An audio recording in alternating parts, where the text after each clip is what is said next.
They basically have like a big five: Derek White, Porzingis, Drew Holiday, and the Jays. They're looking like they're going to run away with the first seed, and they're the favorite to come out of the East. Thoughts on the C's?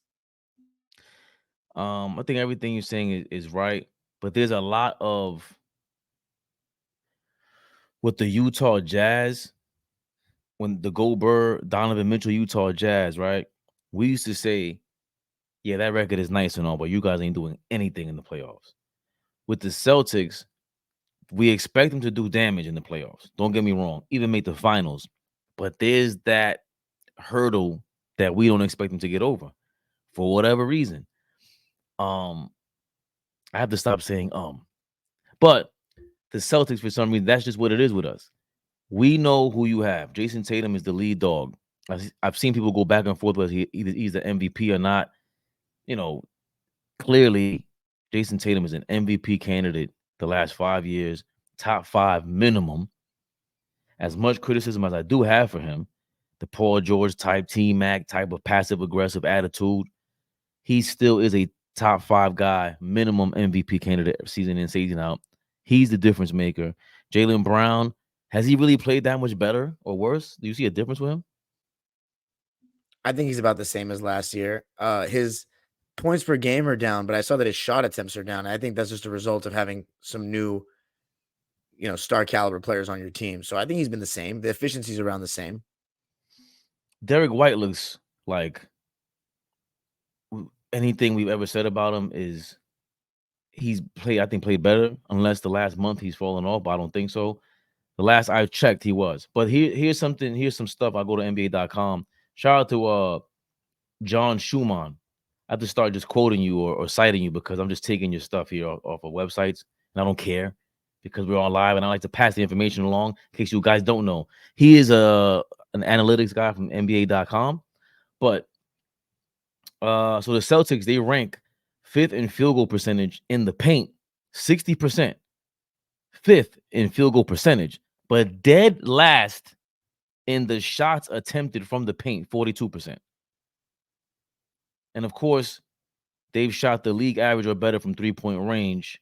And I think and they lead the league in 3-point rate by a wide margin, And 47.3%. and 3-point attempts as well. 3-point attempt. So that is not a shocker. That's not a surprise. That's exactly what we fear about them in terms of winning. You're not going to win until you get the mid-range game way better, and most especially improving your shots in the post. And really, the one guy that can do all of that, it feels like he can get to any way he wants to on the floor, get any shot that he wants, defend damn near everybody in the NBA. He has the potential and capability to do so. He has the potential to be the best two-way player in the game, right? The only ones that can even compete with this guy, Giannis and Embiid, that's just sheer physicality. But Jayson Tatum should be the best two-way player in the game by far, and he's not. You And think he should be by far the best two-way player in the game? yes, because Why? offensively, how far off is he from anybody like Luka Doncic, SGA? I mean, Luka Doncic is a much better pick and roll. I mean, I think Tatum has improved each year passing and in the pick and roll, but I would call him a good passer at best. Luka is a great passer. Luka is a pick and roll maestro. He can get a good shot for you every single time down the floor for your team. Right. Jayson Tatum, So though, he has the same issue with me that I have with Luka in the sense that sometimes he over dribbles, takes too many contested threes. Tatum majorly. My issue with the Celtics is this. I think they have the amazing personnel. They have the best starting five in the league. They're a little bit thinner depth-wise, outside of Horford. I think Hauser and Pritchard, they're solid players, can shoot the ball well from three, but they are a little thin. You know what I'm saying? They picked up Jaden Springer. Who else did they pick up? I know Cornette's having his best year as a Celtic. Xavier Tillman. Xavier Tillman, who I like. So maybe that'll help. But as far as those five guys, I mean, I'm pretty impressed with all of them. To me, the key is in the playoffs with Boston. Are they going to make the game hard for themselves by just constantly starting everything behind the three-point line, settling for jumpers, and falling in love with the three? When their three ball's not falling and you can't get layups, you can't have just no counter. You know what I'm saying? That's the problem with them, and it's hurt them in the playoffs so many times. Now, this year, their fans, a subsection of them are saying, they have the highest post-up rate in the league. This year, it's different. I mean, okay, maybe relative to the rest of the league or relative to the Celtics team of last year, but is it enough to win a championship? Am I going to see it when it counts? Because when I've watched them this year, it's the same old shit with better players. And Porzingis, I will say this, giving them a pick and pop threat, a second one, and a really good one, that really makes their offense more lethal.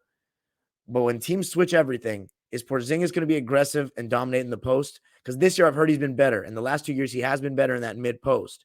And he doesn't necessarily even need to get the ball all the way down low on the block. He's not that strong lower body wise and will get the ball down there. But even at the elbow, if he can catch the ball 10 feet away against a smaller guy and just turn over him like he's a chair, that can exploit mismatches that they didn't necessarily have in the last couple of years. So with the Celtics, it's really all about showing it in the playoffs. But for me, the Porzingis and this and that, I don't think that's going to be the difference maker. I think the difference maker is going to be Tatum and Brown making better decisions in crunch time. Mainly Jayson Tatum, who I've been very high on since his rookie year, because his rookie year was my first year transferring to UMass. And I got to see it from the beginning. And I said he was going to average 30 one day, and he has last year. And he was going to lead the Celtics to banner 18. Is that going to be this year? I mean, the team is good enough. There is no excuse. Porzingis doesn't even have to be relied on that much. He's a third scoring option. And he's having a great year. I mean, they got 3 guys averaging 20 plus. But I'm going to end it with this. You know, Derek White's been amazing. People were campaigning for him to be an all-star. He's having the best year of his career. Drew Holiday is quietly averaging 44% from 3. Pretty wild. So go ahead, Fabian. But that's my thoughts on Boston. Nah, They I should don't. win the championship. It's well, to be honest, them in Minnesota, they have the recipe to get stops on defense, and they have the guys with Ant-Man and Jayson Tatum. You guys don't see it for some reason. Now you finally saw it this year, and a lot of you guys finally woke up to Jayson Tatum settling for his 3-point shots. But the same thing is going on with Ant-Man, and I've seen it. And I've been a big Ant-Man guy. The Timberwolves, they go to the championship and they win they're going to go neck and neck in the championship with the Celtics if Tatum and Ant-Man become these guys, the Michael Jordan, storybook type of guys in crunch time. You don't have to be Michael Jordan. You have Reggie Miller. Even someone like Derek Fisher should be, talked about way more often for a crunch time player, right? Even Kyrie Irving being a guy in crunch time.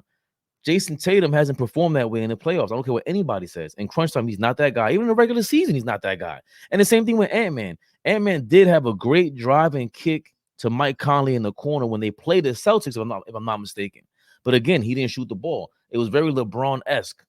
Get to his spot and give up the responsibility for it for the last jumper. But again, even LeBron had to go through these. He had to go and talk to himself in the mirror. He had to have a coming of age moment and go, I need to improve. I need to be more poised during not just crunch time moments, crunch time games. Jayson Tatum, he's had some big games. Do not get me wrong. Come on, he's super talented.